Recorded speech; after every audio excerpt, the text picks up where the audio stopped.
बच्चा को इंसाफ दिलवा दीजिए बस, और कुछ नहीं चाहिए। दोनों का बुढ़ापे का सहारा था, चोरी चले गया। जो हुआ है ना कानून में। Good evening everyone. तो कैसे हैं आप लोग? आई होप आप लोग बहुत अच्छे होंगे। Welcome back to my channel Hindi story by सपनों की उड़ान में। दोस्तों, कल मैंने एक स्टोरी डाली थी, उगते सूरज की डूबती कहानी। तो मुझे नहीं पता था तब कि ये टाइटल जो है ये सच हो जाएगा। सूरज डूब ही जाएगा, वो उगेगा नहीं, उसको न्याय नहीं मिलेगा, वो कभी भी जो है अपनी उसकी आत्मा को कभी भी शांति नहीं मिलेगी, वो भटकता ही रहेगा। जिन चीज़ों को पाने के लिए उसने अपनी जान तक दे दी, उसे न्याय नहीं मिलने वाला है, क्योंकि चीज़ें सुलझती हुई दिख ही नहीं रही हैं। ऐसा लग रहा है कि चीज़ें और ख़राब हो गई। किसी की जान इतनी सस्ती हो गई है कि उसके लिए कोई कानून नहीं है, उसके लिए कोई न्याय नहीं है। जिंदा इंसान के लिए सब कुछ है, एक इंसान जो इतना कुछ बोल के गया उसके लिए कोई न्याय नहीं है। मैंने उसके माता पिता को तड़पते देखा है। जी हाँ, मैं बात कर रही हूँ अतुल सुभाष की, जो बहुत ही चर्चित इस समय जो है बना हुआ है केस। और उसको जब से मैंने देखा है तो सच में बिल्कुल बच्चों की शादी से यकीन हटता जा रहा है कि किस लड़की से शादी की जाए अपने बच्चों की। आजकल ज़माने में सारे बच्चे भी तेज हैं, सारी लड़कियां भी तेज हैं। कुछ इतनी तेज हैं कि इस हद तक चली जाएंगी कि एक बच्चे को आत्महत्या तक करनी पड़ सकती है। ये तो इंसान नहीं सोचता है ना शादी करने से पहले। और कंडीशन यहाँ तक आ जाती है कि उसको आत्महत्या करनी पड़े तो वो माँ बाप जो रो रहे हैं, जिनका जिनका पूरा जीवन एक बेटे को यहाँ पर खड़ा करने में लग गया, जो रो के बोला कि 100 रुपए की साड़ी मेरी पत्नी पहनती थी, 2 पैजामे में मैंने पूरा अपना जो है टाइम गुजारा। बिछुड़वा दी, बच्चे से नहीं मिलने दी रे बाप रे बाप। कुछ नहीं बताया, कुछ नहीं बोल। व्यवस्था ये अपने लोग की व्यवस्था इतनी कैसा उसको भीतर से तोड़ दिया है। मैं तो अपने बच्चा को मानता हूँ, मेरा बच्चा शहीद हुआ है इसके बहुत परेशान करेंगे, बहुत परेशान करेंगे मेरे बच्चे को। कोई 5 लाख, कोई 10 लाख, मेरे बच्चे को। और इतनी ऊंचाई पर अपने बच्चों को लेकर गया हो और आज उसका बच्चा इस दुनिया में नहीं रहा। बाकायदा सारी चीज़ों को उसने एक एक नोट्स बना के, एक एक चीज़ें लिख के, सारे कुछ करके, एक वीडियो बना के प्रमाण के तौर पर दे के गया है। उसके बाद में भी उसमें कुछ ढूंढने और तलाशने की ज़रूरत है। हमें तो लग रहा है कि उसकी 12 ख्वाहिशों में से ये ख्वाहिश नहीं पूरी होगी, क्योंकि उसने जाने से पहले ये कहा था कि अगर न्यायालय में हमारी बात को जो है, हमारे जो है काम को न्याय नहीं मिलता है, हमारे जो मैंने आत्महत्या की है इसको न्याय नहीं मिलता है, तो मेरी अस्थियों को गटर में फेंक देना। और ऐसा दिखाई पड़ रहा है कि उस बच्चे को न्याय नहीं मिलेगा, क्योंकि अभी जो 10 दिसंबर को केस फाइनल हुआ है, ये केस एक महिला का था, जिसमें इसमें इस पुरुष ने आत्महत्या करी, उसमें उस महिला ने आत्महत्या करी थी, क्योंकि उनकी शादी के बाद 5 साल तक बच्चा नहीं हुआ, फिर कलह कलेश हुए, फिर वो अपने घर चली गई, वहाँ पे 10 साल तक ये सब केस पेश चलता रहा। उसके बाद में उसने जो है आत्महत्या कर ली, उस लड़की ने आत्महत्या कर ली। उसका 10 दिसंबर को अभी फाइनल हुआ है केस, और उसके बेस पर जो जजमेंट निकल कर सामने आया है, उस जजमेंट में ये आया है कि किसी को कोई सज़ा नहीं मिलेगी।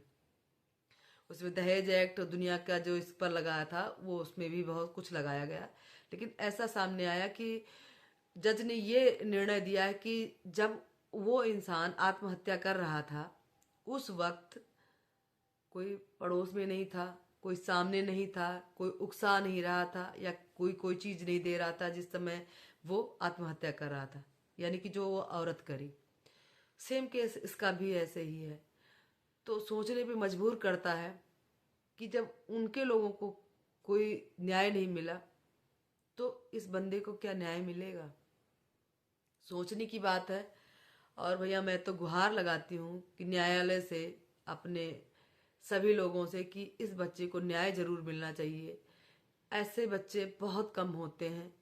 ऐसे बच्चे क्या ही बताएं कि जिसने जाने से पहले भी अपने बच्चे का भविष्य सिक्योर करने के लिए सारा कुछ वर्ड टू वर्ड लिख के गया है। और आज उस बच्चे के लिए लोग इकट्ठे हो रहे हैं तो उन पर लाठियां बरसाई जा रही हैं, उनको भगाया जा रहा है, न्याय की आवाज को आगे ना बढ़े इसको दबाया जा रहा है। ऐसा क्यों? क्यों उसने यहाँ की अदालत पर अपना यकीन नहीं रखा कि न्याय व्यवस्था पे कोई जो है भरोसा नहीं है? क्योंकि हमारी न्याय व्यवस्था ही गड़बड़ है। इन द सिस्टम इस का कानून ऐसा है कि जिसमें ऐसा दिखाया जाता है कि लड़कियां ही प्रताड़ित की गई हैं। ऐसा क्यों? लड़के प्रताड़ित नहीं हो सकते क्या? एक बार किसी के साथ बहुत ज्यादा न्याय तो किसी के साथ बहुत ज्यादा अन्याय। ऐसा नहीं होना चाहिए और उस बच्चे को न्याय मिलना चाहिए। जब से मैंने उसके मम्मी पापा को रोते हुए देखा है ना, उसके भाई को तड़पते हुए देखा है ना, वो चाहे पति हो चाहे पत्नी हो, किसी के साथ में भी अगर ऐसी घटना होती है, बहुत ही निंदनीय है, बहुत ही बड़ा अपराध है। उसने आत्महत्या नहीं की, उसका मर्डर कराया गया है। उसको इतनी मानसिक पीड़ा दी गई कि वो उसकी आंखों से आंसू भी नहीं आया। उसने 1.5 घंटे का वीडियो बनाया, उसकी आंख से एक आंसू नहीं आया। इतना उसने जो है अब उसको अपनी जिंदगी से जो है माया खत्म हो गई थी, उसको कोई मोह नहीं रह गया था अपनी जिंदगी से। वीडियो बनाते वक्त वो सिर्फ बोल रहा था, आंखों में आंसू नहीं थे, ना कोई पछतावा था, क्योंकि वो थक चुका था।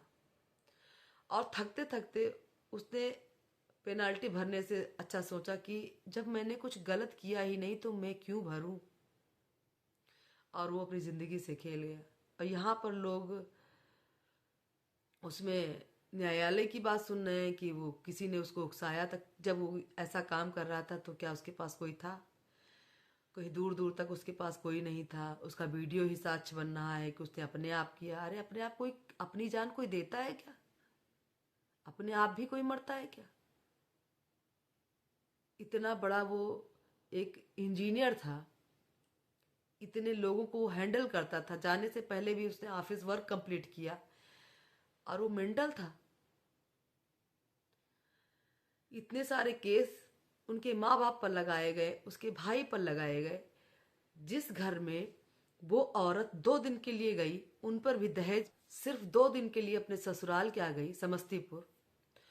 उसके एवज में उसने पूरे परिवार पे मारपीट, दहेज और क्या क्या आरोप लगा के उन लोगों को जो है धाराएं लगा दी उसकी उनके ऊपर। 2 दिन की बहू के ऊपर कोई अत्याचार करता है क्या? वो बूढ़े माँ बाप, उनका क्या कसूर है? इतना ही कसूर है कि उन्होंने एक बेटा पैदा किया जिससे उन्होंने दूसरी लड़की से शादी करी। आज वो दर दर ठोकरें खा रहे हैं, रो रहे हैं इतनी ठंडक में जहाँ देश दुनिया ठिठुर रही है। वो तड़प रहे हैं, उनके आंसू नहीं रुक रहे हैं और इधर उधर उनको भटकना पड़ रहा है जैसे कि अभी तक भटकते आए शादी के बाद, और उन्हें न्याय नहीं मिलेगा। ये तो बहुत गलत बात है।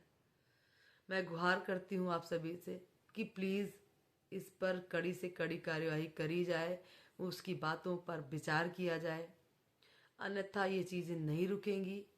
हर एक दिन कुछ नया एक बंदा सामने आएगा और लड़की उसको प्रताड़ित करेगी। अभी तक लड़कियों को लोग प्रताड़ित करते थे, अब लड़कियां प्रताड़ित करेंगी लड़कों को। तो अभी भी कानून व्यवस्था में बदलाव लाने की ज़रूरत है, अन्यथा चीज़ें बहुत ख़राब हो जाएंगी। और जो इंसान अगर उसमें नहीं शामिल हो सकता है, किसी की मर्डर में शामिल नहीं हो सकता, तो 2 दिन की गई हुई बहू पर कोई कैसे अत्याचार कर सकता है? 2 दिन के बाद तो वो गई ही नहीं। उसके बाद लॉकडाउन लग गया, वो लोग वहाँ चले गए बंगलौर में, और ये लोग यहीं रह गए। वहाँ से क्या वो जाते थे अत्याचार करने? फिर कैसे इस न्याय व्यवस्था ने ये आरोप ले लिया, कैसे केस कर दिया उन सब पर? तो इस व्यवस्था को बदलने की ज़रूरत है, अन्यथा ऐसे ही सुभाष अतुल बहुत सारे निकलेंगे, बहुत सारे चीज़ें खराब होंगी और माँ बाप ऐसे पीछे तड़पते रह जाएंगे, कोई कुछ नहीं कर पाएगा। इस पर एकजुटता के साथ आवाज़ उठाने की ज़रूरत है, सबको एक साथ बोलने की ज़रूरत है। लड़का हो या लड़की हो, सबको बराबर का अधिकार मिलना चाहिए। लड़कियां भी अब कमज़ोर नहीं रहीं। अत्याचार होते हैं, मैं ये नहीं कहती कि लड़कियों पे अत्याचार नहीं होते हैं, लेकिन अब लड़के भी प्रभावित हैं, लड़कों पर भी अत्याचार होता है। इसको भी शामिल करने की ज़रूरत है। दोस्तों अगर मेरी बात से सहमत है तो प्लीज़ अपनी राय कमेंट बॉक्स में ज़रूर दीजिएगा। मिलती हूँ नेक्स्ट वीडियो पर, देखती हूँ कि हमारे अतुल सुभाष के साथ न्याय व्यवस्था क्या करती है। तब तक के लिए आप सभी से अलविदा, नमस्कार।